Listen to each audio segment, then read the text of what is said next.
Elon Musk a nié un rapport selon lequel il aurait largement utilisé de la kétamine et d'autres drogues l'année dernière, pendant la campagne électorale de 2024.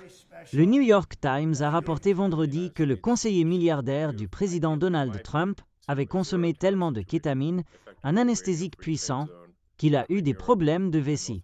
Le journal a déclaré que la personne la plus riche du monde avait également pris de l'ecstasy et des champignons et avait voyagé avec une boîte de pilules l'année dernière, ajoutant qu'on ne savait pas si Musk avait aussi consommé de la drogue alors qu'il dirigeait le soi-disant département de l'efficacité gouvernementale après que Trump ait pris le pouvoir en janvier. Dans un message publié samedi sur X, Musk a déclaré « Pour être clair, je ne prends pas de drogue. » Le New York Times ment. Il a ajouté « J'ai essayé la kétamine sur ordonnance il y a quelques années et je l'ai dit sur X, donc ce n'est même pas une nouvelle.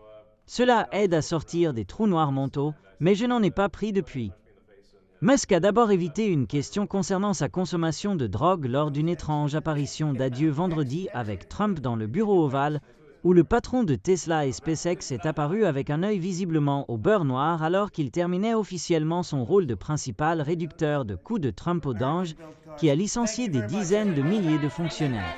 La nouvelle de la blessure a attiré une attention considérable, car elle est survenue immédiatement après le rapport du Times sur la consommation présumée de drogue.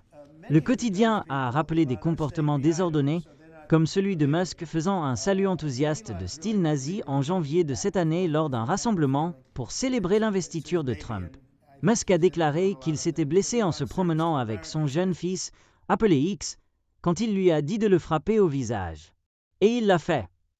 Musk a précédemment admis avoir pris de la kétamine, disant qu'elle lui avait été prescrite pour traiter un état mental négatif et suggérant que l'usage de drogue avait été bénéfique pour son travail.